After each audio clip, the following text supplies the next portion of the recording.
बिस्मिल्लाहिर्रहमानिर्रहीम। ये इस बंदे को आप जानते हैं?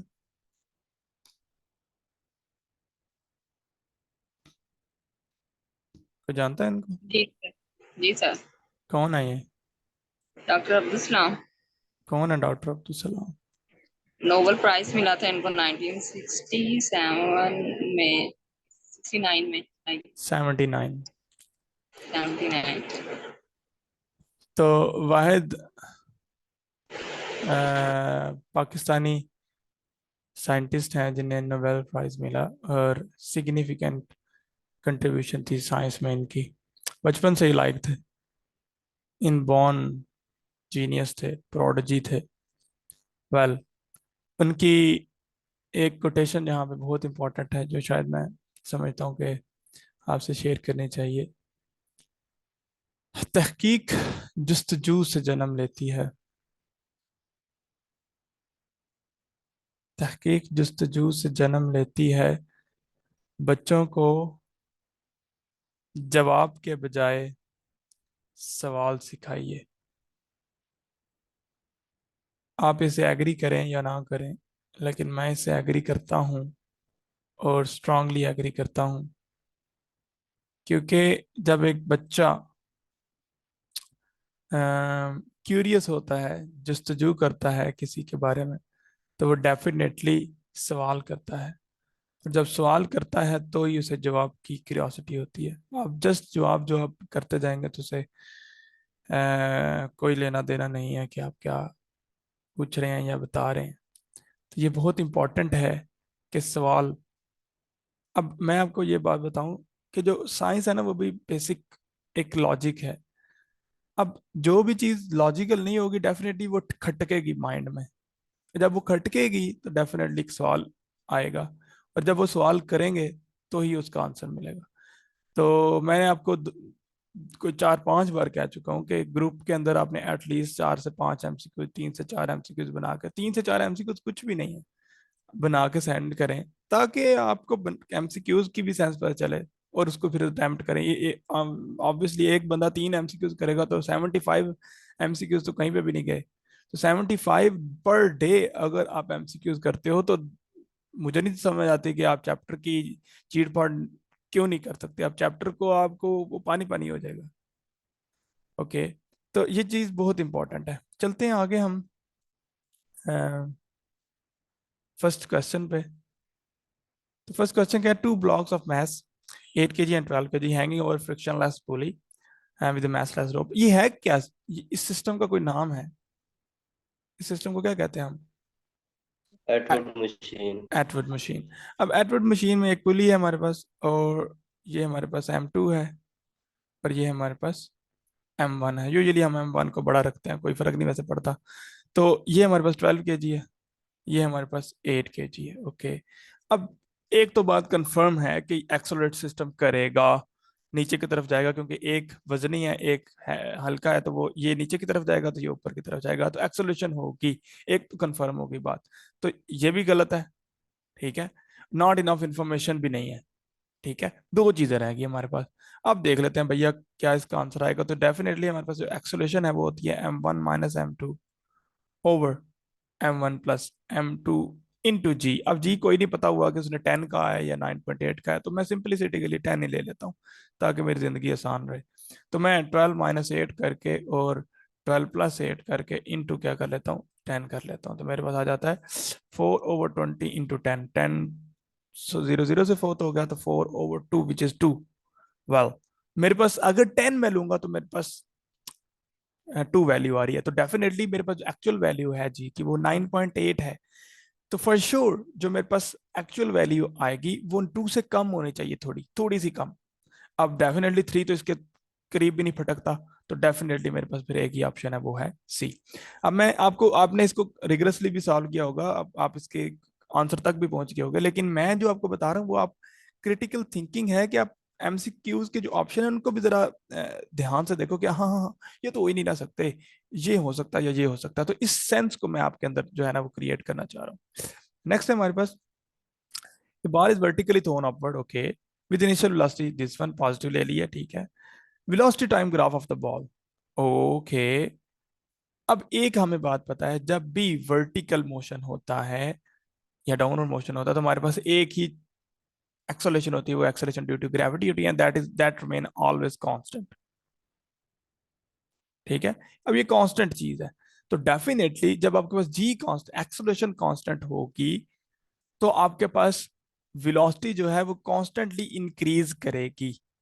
ठीक है, सॉरी, वेलोसिटी जो है वो उसके अंदर कांस्टेंट चेंज आएगा। अब वो कैसा चेंज आएगा वो डिपेंड करता है, आपको पता है कि वो ऊपर की तरफ मैंने फेंका है, तो एफएससी की एक ग्राफ है जो कि मैंने इसको जस्ट ग्राफ को बने पैराग्राफ या सेंटेंस की फॉर्म में मैंने दे दिया था।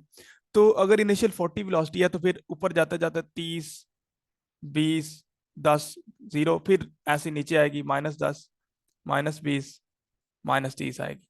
तो अगर मैं वेलोसिटी टाइम ग्राफ बनाऊंगा तो पहले मेरे पास 40 है, फिर 30 है, फिर 20 है, फिर 10 है, फिर 0 है, फिर -10 है, तो ये एक स्ट्रेट लाइन बनेगी, लेकिन इसकी स्लोप नेगेटिव है। ठीक है, क्योंकि स्लोप पॉजिटिव होता है इस सेंस में, राइज ओवर रन। अब इसके ऑपोजिट स्लोप है, तो डेट इज वाई इसको हम नेगेटिव स्लोप कहते हैं। इंक्लाइन आ रहा है, ये ऊपर नहीं चढ़ रही, ये नीचे की तरफ आ रही है, अगर हम एक्स एक्सिस में आगे की तरफ जाएं तो इसलिए हम इसको नेगेटिव स्लोप कहते हैं। तो आंसर होगा मेरे पास this straight line with the negative slope. Okay, next है हमारे पास। अच्छा, फिर से वही बात कि ध्यान से स्टेटमेंट ही नहीं पढ़ी। मैं सारों से फीडबैक लेता हूँ इसलिए कि मैं वो चीज पॉइंट आउट कर सकूं। कुछ लोगों ने पढ़ा वर्टिकली अपवर्ड है, अच्छा वर्टिकली अपवर्ड है कि तो हमने para para para para para para बोला पढ़ा हुआ है, तो पैरा बोला आ जाएगा। तो आपने पढ़ा ही नहीं है, पूछा क्या जा रहा है? सवाल नहीं सुना तो जवाब दे दिया। तो सवाल नहीं सुनोगे तो जवाब दोगे, तो फिर वो जवाब ही होगा, भाई जवाब है तुम्हें। ठीक है, अच्छा। An object is dropped from the rest or top of the cliff 100 meter. If air resistance is negligible, what is the distance object travel in first 6 second? अब यहाँ पे भी गलतियां शरीफ हुई हैं, पढ़ा नहीं है क्या लिखा हुआ है। फर्स्ट 6 सेकेंड्स, पहले 6 सेकंड में, ये नहीं लिखा कि 6th सेकंड।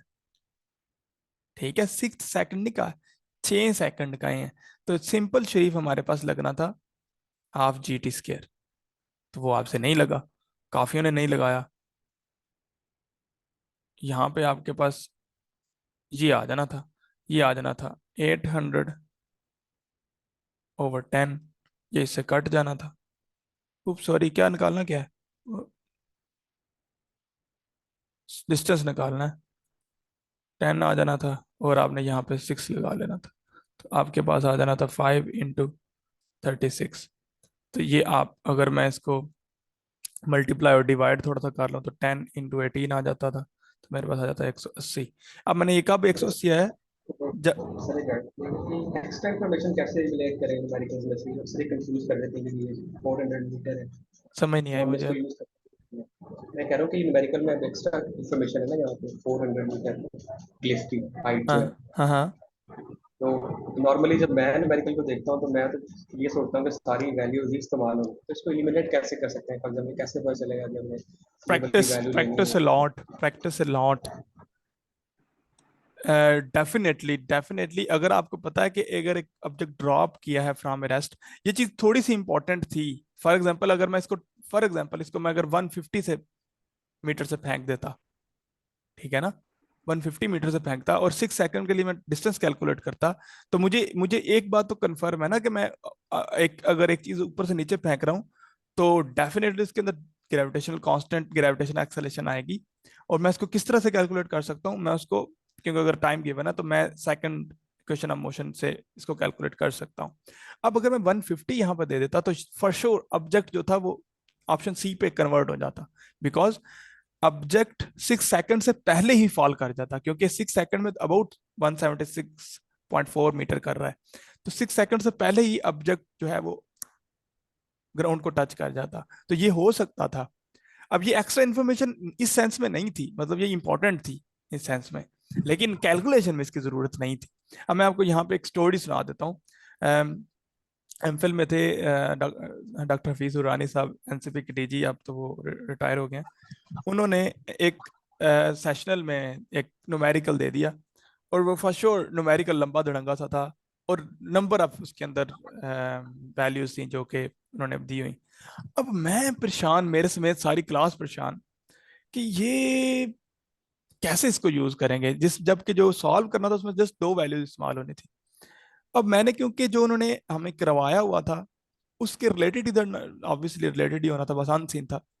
मैंने कहा यार हमने तो जितने एग्जाम्पल किए हैं या जितनी प्रॉब्लम की हैं उसमें तो ये दो चीजें इस्तेमाल होती हैं, चलो इस्तेमाल करके देखते हैं। मैंने बस वही इस्तेमाल करके देखा, करके आंसर किया, और वो कंसिस्टेंट आ गया, कि मुझे पता चल जाता है कि कंसिस्टेंट आंसर करेक्ट है या नहीं है। तो वो ठीक हो गया।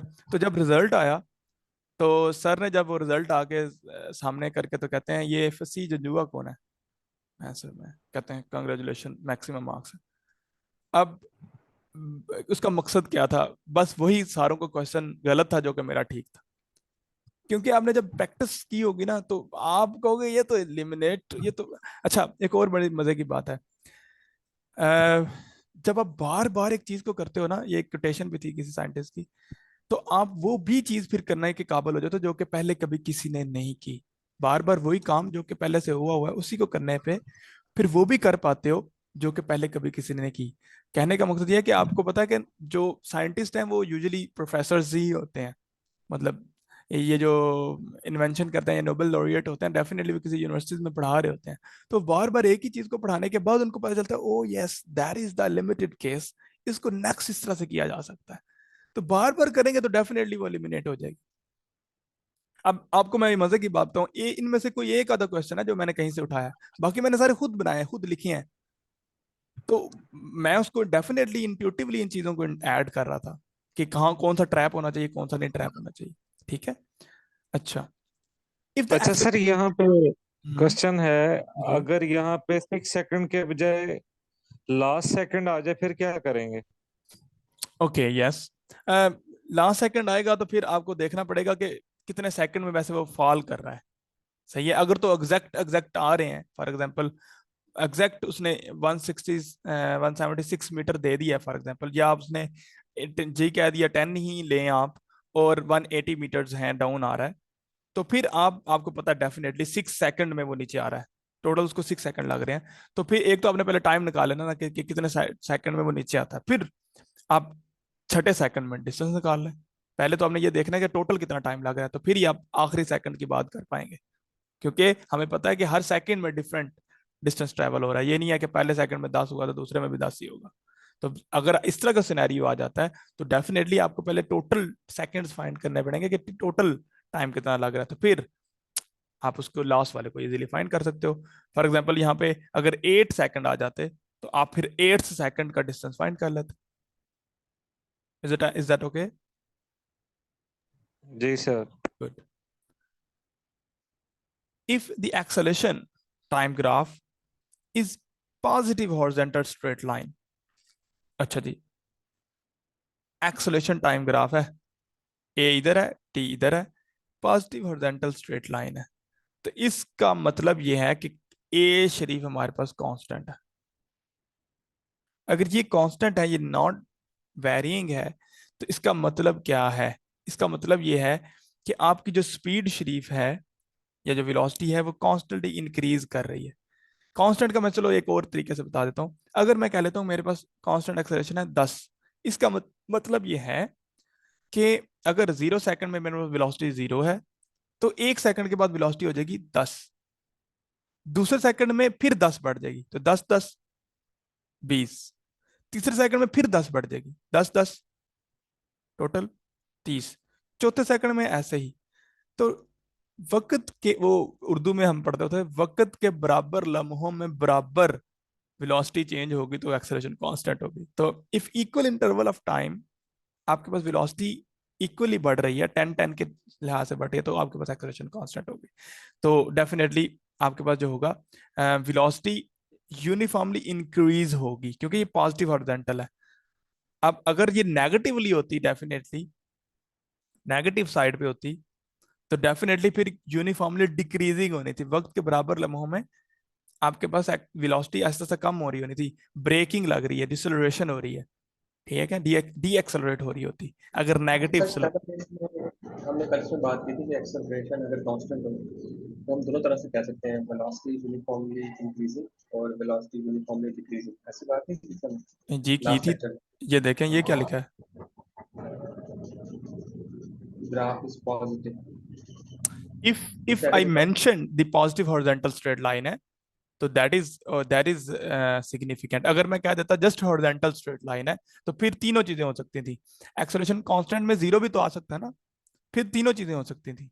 अगर मैंने मेंशन कर दिया है फॉर श्योर तो फिर तो आप उसको नहीं ना मतलब डिनाई करोगे। तो अगर मैं जस्ट ये कह देता कि एक्सेलरेशन जो है हॉरिजॉन्टल स्ट्रेट लाइन है, फॉर एग्जांपल मैं इसको खत्म कर देता हूँ, ये है ही नहीं है, तो फिर दोनों चीजें बल्कि तीनों चीजें पॉसिबल हैं।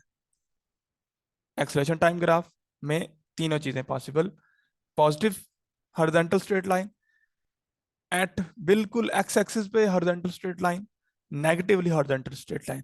यहाँ पे हमारे पास velocity positively increase in uniformly increase, यहाँ पे जो चेंज होगा या इंक्रीज कर रही होगी, सॉरी यहाँ पे कांस्टेंट होगी, यहाँ पे क्या हो गया वो डिक्रीज कर रही होगी।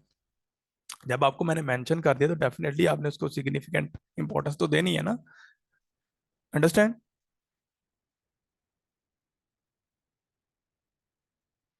ओके चलें आगे चलते हैं।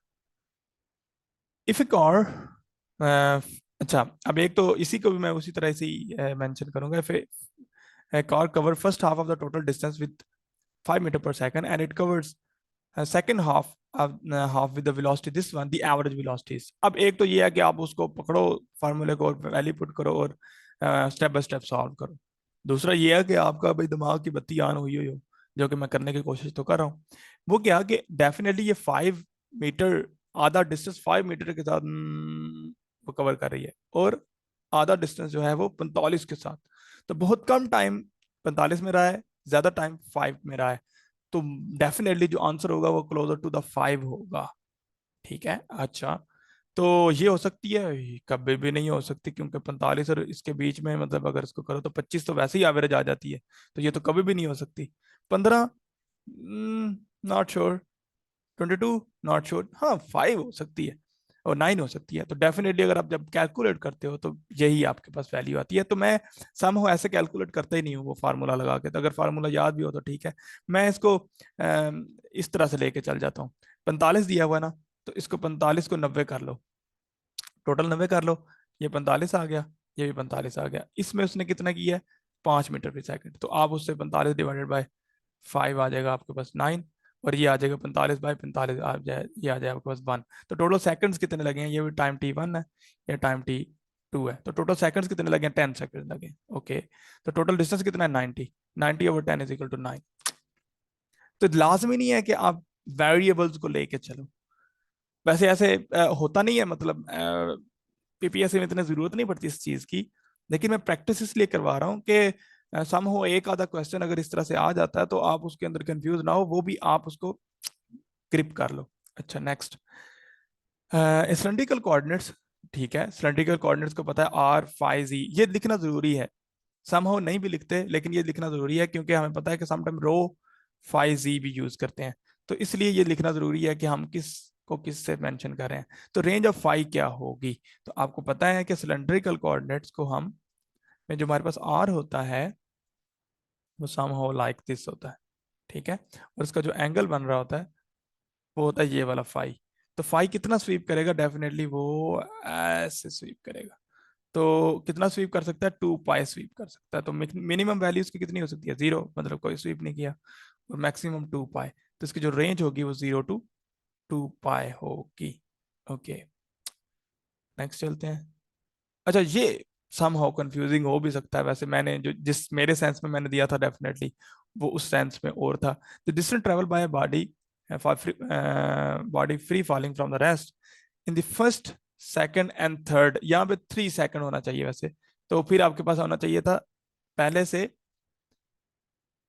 1 सेकंड, फिर पहले से दूसरा सेकंड, और फिर पहले से जो तीसरा सेकंड है, इसमें जो डिस्टेंस की रेशियो आएगी वो कितनी होगी। तो फॉर श्योर आप उसको इस तरह से निकाल सकते हो, ये S1 है, ये S2 है जब आपके पास टाइम 1 होगा, और ये S2 है, और ये S3 होगा। तो डेफिनेटली जब आप इसको कैलकुलेट करोगे तो रेशो लोगे तो ये 1:4:9 आएगी, 1:4:9। तो that is the simple and trivial one. Okay, sir जो ओवरऑल एमसीक्यूज तो तीनों एंगल्स का बता दें कि तीनों एंगल्स को कैसे हम करेंगे, जैसे आपने फाई का बताया है। ये आप लास्ट वाले लेक्चर को देखें ना, तो उसमें हमने बताया हुआ है। लास्ट लेक्चर लिया जी आपने? सर। लास्ट लेक्चर लिया आपने? नो सर, वो लें ना उसमें। लास्ट सेशन में लिया था, बाकी लिया थे। हाँ, उसका जो लास्ट जो था ना, जो हमने एक्स्ट्रा किया था, जिसमें प्रोजेक्टाइल मोशन को जी स्टडी किया था, जी उसके लिया था। एंड, जी उसके, हाँ उसके एंड में हमने इसको डिस्कस किया। जी। Okay, a body is thrown from height of 200 metre, ठीक है, with horizontal velocity this one. अच्छा जैन, आपने इसमें से इस चीज को ओके कर लिया था कि ये वाली जो इंफॉर्मेशन है ये इंपॉर्टेंट नहीं है? जी जी, मेरा जवाब इसका ठीक आ गया था। कर लिया था ना, मतलब आपने इसको क्रैक कर लिया था, आपने देख लिया था कि ये वाली इंफॉर्मेशन इंपॉर्टेंट नहीं है जो कि हॉरिजॉन्टल वेलोसिटी दी हुई है। जी ऐसे ही है। कैसे कर लिया? मैंने डिफरेंट सिंपल। फार्मूला लिखे थे, लेकिन मुझे जो सूटेबल लगा उसमें मैंने लगाया, जिसकी जरूरत नहीं थी। चलें खैर, वैसे इसमें ये होना ये चाहिए था कि जब आपको पता है कि हमने हो many time it will hit the ground, ठीक है, हो मैनी टाइम आफ्टर आफ्टर हो मैनी, ठीक है, तो डेफिनेटली जब फ्री फॉलिंग होगी तो हमें कोई लेना देना नहीं है कि वो किस स्पीड से आगे जा रहा है। Who cares? डेफिनेटली ये जो वेलोसिटी होगी ये वी एक्स वेलोसिटी में आएगी, हॉरिजॉन्टल वेलोसिटी का डाउनवर्ड वर्टिकल वेलोसिटी के साथ कोई लेना देना नहीं है, तो ये यूजलेस इंफॉर्मेशन है आपको अगर ये कॉन्सेप्ट पता है तो डेफिनेटली हाइट आपको पता हुई है, और half G T square simple लगेगा, क्योंकि हॉरिजॉन्टल वेलोसिटी दी है, वर्टिकल वेलोसिटी तो दी नहीं है, नीचे की तरफ कोई वेलोसिटी नहीं दी ना, ऊपर की तरफ वेलोसिटी दी है, तो डेफिनेटली इसकी इनिशियल वेलोसिटी वी वाई जो होगी वो जीरो होगी। तो मैं सिंपल ये वाला फार्मूला लगाऊंगा जो कि V I T half G T square होता है, सॉरी, तो उसमें आप ये चीज को कैंसिल कर दोगे तो आ जाएगा आपका हाफ जी टी स्क्वायर। अच्छा जी, तो आप इसको यूज कर लोगे तो आपके पास जवाब शरीफ आ जाएगा। तो इसको यूज कर लेते 200 1/2 10, मैंने 10 ही लिया है, मुझे नहीं पता 9.8 ले रहा है कि क्या ले रहा है, और टाइम मैंने फाइंड करना है, ठीक है। ये 2 इधर आ जाएगा, 400 divided by 10 T square is equal to 40। Okay, अब मैंने अंडर रूट लेना है, अब अंडर रूट में प्लस माइनस आता है जी, तो डेफिनेटली हमें पता है कि we can not measure time in minus way, ठीक है, टाइम नेगेटिव नहीं होता, टाइम नेगेटिव फिजिकली नहीं है, तो डेफिनेटली इसका जस्ट एक ही आंसर होगा जो कि पॉजिटिव में होगा। अच्छा, अब अंडर रूट 40 को कैसे कैलकुलेट करें, कैलकुलेटर तो है नहीं है मेरे पास, तो इसकी भी मैंने आपको बताया था, we will move to the approximation, तो मैं इसको इस तरह से लिख लेता हूँ, थोड़ा सा स्लो चाह रहा हूँ अब, 40 अंडर रूट, इसके नीचे नीचे क्लोजर वैल्यू जिसका कंप्लीट स्केयर मुझे पता हो, कंप्लीट अंडर रूट पता हो, तो वो है 36। इसके जो ऊपर वैल्यू है, क्योंकि डेफिनेटली 36 का है, तो अगला जो होगा वो 7 का होगा, वो है 49। अब मुझे ये बताएं, ये 40 किसके करीब है, 30 के, 36 के 49 के? 36। तो क्या इसका आंसर आना चाहिए, किसके करीब आना चाहिए? 6.3। डेफिनेटली क्या आना चाहिए आप ऑप्शन? चलो मैं इसको ये देखता हूँ कि अगर फॉर एग्जांपल बिल्कुल सेंटर में होता 49 और 36 के, तो वो क्या वैल्यू होती वैसे, बिल्कुल सेंटर में अगर कोई वैल्यू होती 49 और 36 के?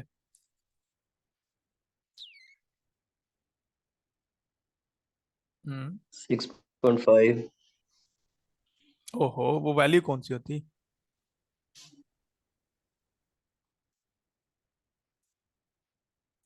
चलो, कितनी होती भाई? 42। 42। कितने हम करीब हैं 9 से? 6। और इधर से कितने हैं? 4। हैं? नहीं नहीं, 6। यहाँ से 49 से 42 कितना दूर है? 6 सर, 6 स्टेप। क्यों भी वकास साहब, ठीक है बात? हो गया सर। आगे चलें। 6.3 के करीब आएगा, पता चल रहा है। 5.9 तो हो नहीं सकता। यस, तो कहने का मकसद ये है कि जब आपके पास ऐसी वैल्यू जिसका कंप्लीट अंडर रूट आपको नहीं पता, तो आप इस तरह से इसको कैलकुलेट कर सकते हो। फॉर एग्जांपल अगर 43 या 42 के राउंड बोर्ड होता तो डेफिनेटली वो 6.5 के राउंड बोर्ड रहा था, क्योंकि इन दोनों के सेंटर में आ रहा था। अब क्योंकि 40 इसके करीब है, तो डेफिनेटली जो वैल्यू होगी वो 6.5 से कम होगी, एक बात तो श्योर है। ठीक है, और कितनी कम होगी, 6 से बड़ी होने बड़ी भी होगी, तो डेफिनेटली ये तो कभी भी नहीं ऑप्शन होगा, और ये भी नहीं ऑप्शन आ सकता, तो ये डायरेक्ट ऑप्शन होगा। तो ये मैंने इसलिए इसको टाइम दिया है, क्योंकि हम इसको इस तरह से चेक करते नहीं है, और जो चेक करते हैं वो थोड़ा सा शायद इसको बोरिंग समझ लेंगे। अच्छा जी, नेक्स्ट है इफ दी हॉरिजॉन्टल। याद है क्या वो जो पहले हुआ था 2020 में समय पीपीएससी का टेस्ट, क्या हुआ है? जो पीपीएससी का पहला टेस्ट हुआ था 2020 में, हाँ हाँ, जो बाद में कैंसिल हो गया था, उसमें अगर आपने एमसीक्यूज देखे ना तो उसने बड़ी क्लोज वैल्यूज दी हुई थी, 1.9, 2.1, तो वहां पर अप्रोक्सीमेशन मेथड नहीं काम करता है, वो हम निकालनी पड़ती है। मैंने वो टेस्ट दिया था, और वो भी मेरा वैसे पास था अल्हम्दुलिल्लाह, और वो कोई टेस्ट नहीं था। ठीक है, वो टेस्ट नहीं था, उसको टेस्ट नहीं कहते। और बस वो क्योंकि वो टेस्ट था नहीं ना, इसलिए वो लीक भी हो गया, और फिर उसको कैंसिल ही करना पड़ा। टेस्ट ऐसे होने नहीं होते नहीं है। ठीक है, उसके बाद जो टेस्ट हुआ था ना, वो बहुत मजे का टेस्ट था, वो मजा आया था उसको करने में, क्योंकि वो कंसेप्चुअली एक तो पूछा गया था, पूरा एक रिदम था, एक खास तरतीब के साथ एफएससी, बीएससी और एमएससी को टच किया था, वो बहुत मजे का था। अच्छा, नेक्स्ट चलते हैं, टाइम कम रह जाएगा। अच्छा, if the horizontal velocity of a projectile is this one. Okay, horizontal velocity है VIX है 23 metre per second, and the time reach the maximum height is 4 second. T max जो टाइम होगा वो कितना होगा, 4 second. What will the range? अब यहाँ पे तो हमारे पास रेंज का जो फार्मूला है वो है VI² sin 2θ/g। ये तो इसमें तो कुछ है भी नहीं है, ये क्या करें? तो अगर आपको याद हो, एक बात तो ये कि टाइम ऑफ फ्लाइट जो है वो किस तरह से होता है कि, सॉरी, यहां से यहां तक जाने के लिए जो टाइम लगेगा वही टाइम लगेगा यहां से यहां तक जाने के लिए भी। 10 मिनट्स रहेंगे, उसके अंदर मैं एंड करूंगा।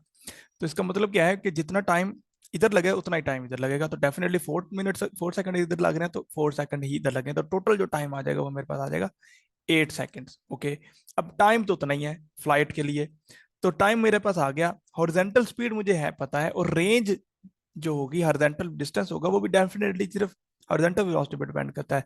तो अगर इनिशियली देखें रेंज को हमने निकाला कैसे था, स्टार्ट कैसे किया था, वो VIX/T लिख किया था, बस ये वाला फार्मूला लगाना था, तो आपके पास 23 × 8 आ जाना था, और ये जो आंसर आता है ये कितना आता है हमारे पास, 184।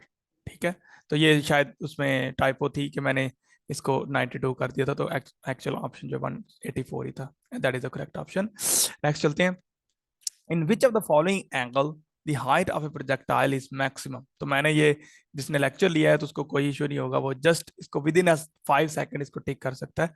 मैक्सिमम हाइट तब होगी जब आप उसको वर्टिकली अपवर्ड फॉल करोगे, तो 90 का आंसर आ जाएगा। अच्छा जी, ये बहुत मजे का सवाल है, थोड़ा सा लंबा है बस, लेकिन मजे का सवाल है।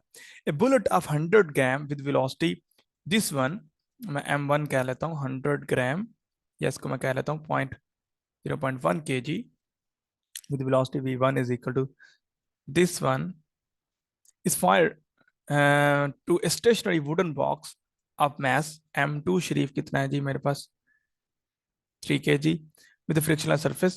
The bullet stuck with in the box and whole system is actually moving the same direction with the common velocity। तो common velocity हमने find करनी है।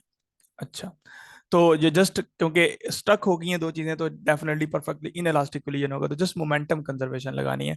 तो हमारे पास इनिशियल मोमेंटम कितना आ जाएगा, सिर्फ ये इसको इससे मल्टीप्लाई करना होगा, तो मैं लिख करूंगा 0.1 मल्टीप्लाई बाय 324 के 342 सॉरी, और इक्वल टू आ जाएगा टोटल मैस। टोटल मैस कितना होगा, 3 kg प्लस 0.1 kg, तो आ जाएगा 3.1 kg इंटू वी कॉमन, और ये वी निकालनी थी।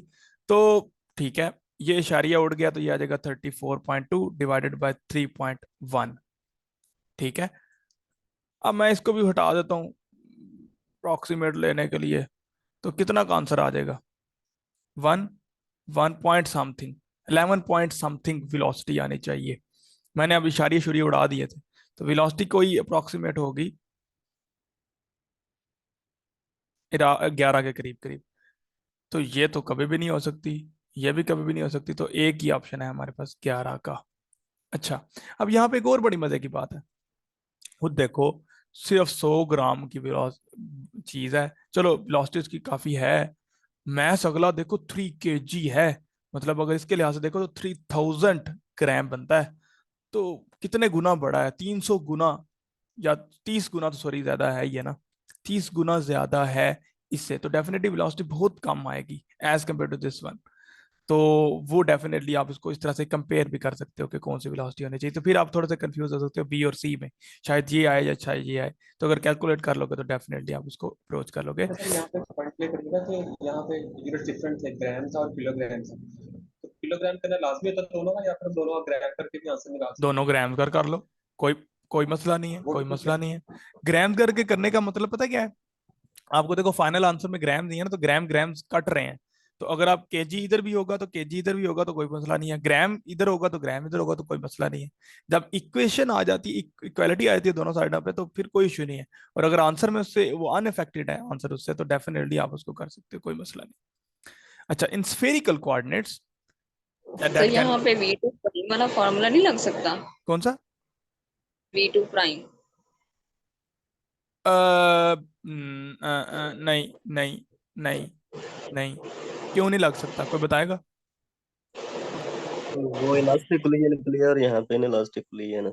गुड। Common velocity. वो इलास्टिक कोलिजन के लिए हमारे पास आई हैं चीजें। ये scenario he in elastic collision का है। इन इलास्टिक और परफेक्टली इन इलास्टिक है, सिर्फ इन इलास्टिक नहीं है, परफेक्टली इन इलास्टिक है, जिसमें दो बॉडीज मर्ज हो गई हैं, एक बॉडी बन गई है कंपोजिट। ओके, तो स्फेरिकल सर ये को, स्पेशल सर्फेस है तो हमारे पास न्यूक्लियन होगी, कोई लास्ट नहीं होगी उसके अंदर। ओहो नहीं। अच्छा अच्छा, इसका सिनारियो वैसे बनाना चाहिए, तो सॉरी मैंने नहीं बनाया। ये वुडन बॉक्स है, ये बुलेट है, ये जो बॉक्स है ये फ्रिक्शनलेस सरफेस पे पड़ा हुआ है, मतलब कि ये मूव कर सकता है। अब ये जो वेलोसिटी, ये जो बुलेट आई है, ये आके इसके अंदर ठक लगी है और अंदर एम्बेड हो गई है, मतलब स्टक हो गई है। अब इसने अपना सारा मोमेंटम इसको ट्रांसफर कर दिया। अब ये एक सिंगल एंटिटी हो गई है। अब ये single entity with velocity 11 metre per second के साथ आगे मूव करने शुरू कर दिया। समझ में आई बात? तो अगर इलास्टिक कोलिजन होता तो क्या होता? बुलेट लगती, ये अपनी वेलोसिटी के साथ जाता, ये अलग अपनी वेलोसिटी के साथ जाता, ठीक है, आपस में मर्ज ना होता और कोई काइनेटिक एनर्जी लॉस ना होता, तो डेफिनेटली फिर आपके पास इलास्टिक कोलिजन होता था। जब दो एक, आपने लेक्चर को लिया मुझे पता चल रहा है, जब दो ऑब्जेक्ट मर्ज हो जाएं, परफेक्टली इन इलास्टिक कोलिजन कहलाता है। अच्छा जी, in spherical coordinates that can be written as r theta phi, the range of r, ये मैंने यहाँ पे इसलिए मेंशन किया क्योंकि इस पे क्वेश्चन किया था। अब मैं सिंपल कहता हूँ कि मेरे पास जो रेडियस है उसकी वो कितना है, 5 मीटर का। तो आप पूछोगे कि ये 5 मीटर किस डायरेक्शन में है? नहीं पूछेंगे, क्योंकि रेडियस तो रेडियस है, मतलब रेडियस का मतलब ये होता है कि सेंटर से एक्सट्रीम पॉइंट तक, और वो सारी एक ही चीज होती हैं। एक्सट्रीम पॉइंट से सेंटर से एक्सट्रीम पॉइंट एक ही रेडियस होता है, कोई 5-6 रेडियस, और रेडियस की 6-7 डायरेक्शन नहीं होती। तो कहने का मकसद ये है कि जो कोऑर्डिनेट्स हैं, ये तीनों इंडिपेंडेंट कोऑर्डिनेट्स हैं, बिल्कुल ऐसे ही जैसे एक्स वाई जी हैं। तो ये जो आर है इसकी एक ही रेंज है, 0 से लेके इन्फिनिटी तक। इधर लेके जाएंगे तो फिर भी वही बनेगा, 0 से इन्फिनिटी, ये माइनस में नहीं जा सकता, ठीक है। तो हमारे पास जो रेंज आएगी वो आएगी 0 से इन्फिनिटी। अच्छा जी, at the maximum height the projectile, at the maximum height the projectile motion with the velocity, vertical velocity will be, maximum height पे जब प्रोजेक्टाइल पहुंचा है तो उसकी वर्टिकल वेलोसिटी कितनी होगी? ओके, डेफिनेटली जो वर्टिकल वेलोसिटी होगी वो अंडा हो जाएगी, क्योंकि पहले बड़ी है, फिर कम होती होती होती होती इधर आके 0 हो जाएगी, इधर से फिर नेगेटिव में बढ़ना शुरू कर देगी। तो डेफिनेटली इधर vertical velocity V Y velocity हमेशा 0 होगी। लेकिन अगर मैं क्वेश्चन पूछ लूं वी एक्स वेलोसिटी कितनी होगी, कोई बताएगा?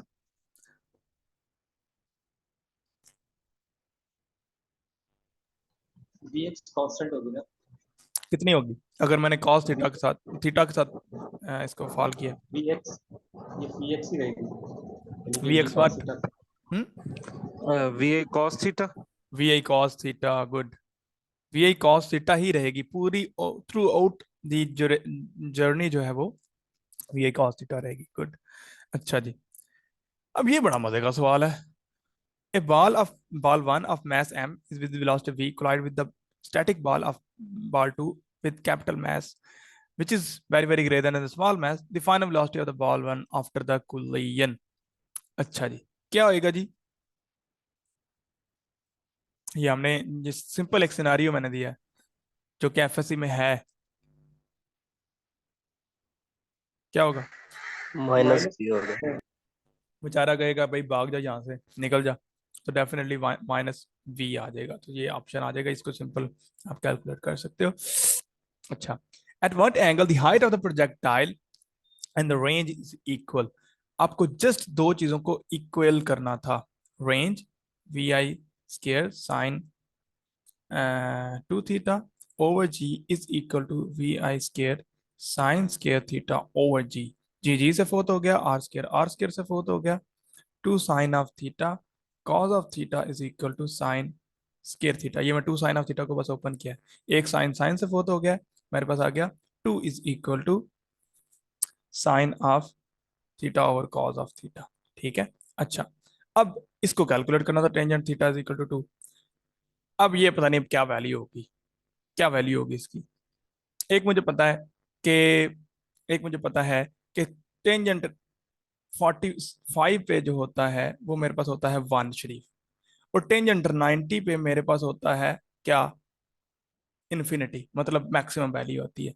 तो डेफिनेटली यहाँ पे तो मेरे पास ये 45 तो रेंज नहीं होगी, डेफिनेटली इससे ऊपर आ रहा है क्योंकि 2 वैल्यू आ रही है, तो 45 से डेफिनेटली मेरे पास ऊपर होगी। ओके, 90 तो हो नहीं सकती क्योंकि कॉस 90 पे तो डाइवर्ज कर जाता है। 30 से नीचे तो हो नहीं सकती, तो ये ऑप्शन भी नहीं हो सकता, ये भी नहीं ऑप्शन हो सकता, तो ये भी नहीं हो सकता, तो फिर कौन सा ऑप्शन होगा? डेफिनेटली ये बीच में आ रहा है, तो ये ऑप्शन होगा। ये अगर कर लिया तो तब भी बड़ी मजे की बात है, और अगर आपने न्यूमेरिकल कर लिया है एफएससी में, तो न्यूमेरिकल में एक ये न्यूमेरिकल शरीफ है। ठीक है, तो अगर वो कर लोगे तो ये आप एक विद इन ए क्लिक इसको टिक कर